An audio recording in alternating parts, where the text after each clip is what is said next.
have from making my 49er video series, and I have this BNC Pixie kit, so I think I'll do a similar thing for this radio if I can get it open.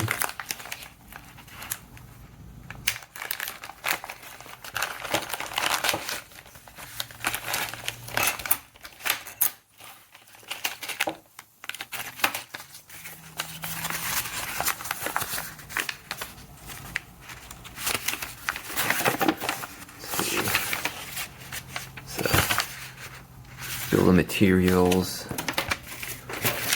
and the schematic here. The Pixie schematic is relatively simple.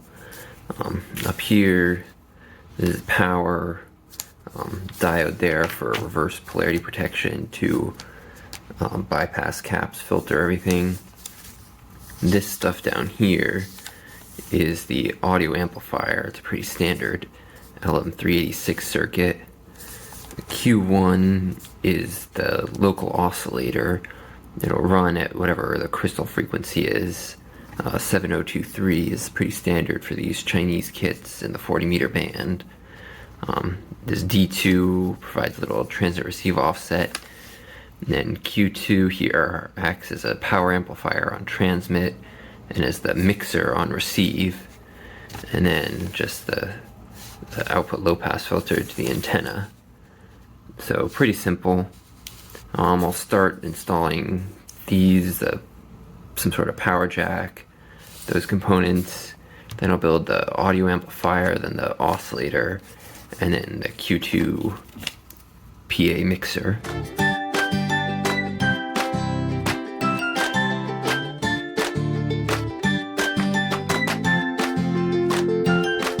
Just like in the eBay pictures, capacitor shoved in the BNC.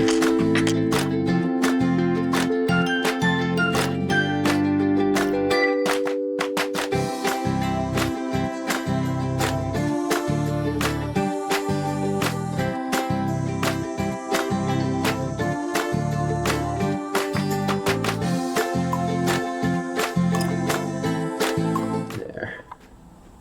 So now if I plug it in, battery should be able to probe it and get 12 volts in all the right places.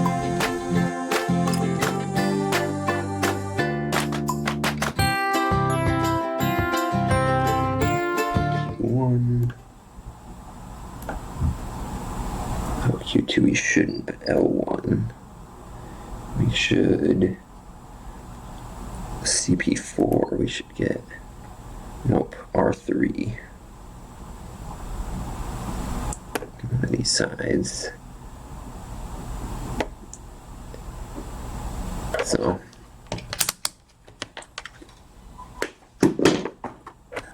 looks like it's working. Get 12 volts, 11 volts, whatever this battery's at. All the places, so power's installed. Now let's move on to the audio amplifier. This is a pretty standard audio amplifier circuit. It's probably the same, you'd probably find this right on the data sheet, but pins 1 and 8 set the gain of the amplifier. If they're bypassed with a capacitor like this, it sets the gain to maximum.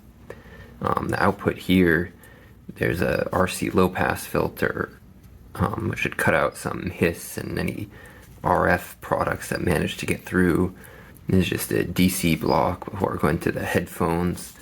The input coming out of the mixer here, coupled in to the non-inverting input. The other input is not used, so it's just grounded. Pin 4 is ground. VS here is supplied all the way through R3, which drops the voltage a little bit, and then around. And this wire here goes right to the key. So on key down, this is ground, and so this diode will start to conduct during transmit, and it will short out the rest of this, so no power will be going to the amplifier. It all just flows through the diode to ground, and that's how muting is accomplished with this Pixie. So this muting diode's a clever little design, but the rest of it is just a standard LM386 amplifier.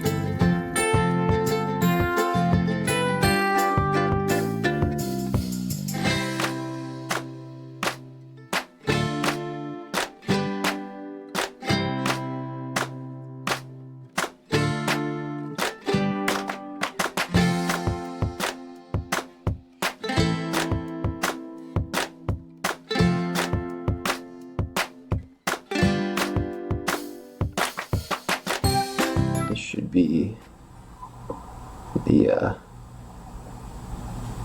audio amplifier, so we can test it out. Well, there's all the components, but I do want to install this guy here.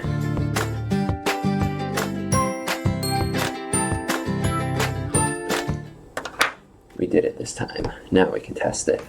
Well, I've got the audio section set up, attached a speakers here, and I'm just gonna touch one of the sides of C10. Either side should work, and you should hear an increase in noise at the speakers, so we'll see if that is the case. Well, that speaker I was using might not be working, but this is just a off-the-shelf headphone splitter and a little recorder, so I can maybe get better audio, and a pair of headphones. And if I just touch, I can do this, so let's see, touch the input to C10. If I hold the other end, it'll be even louder.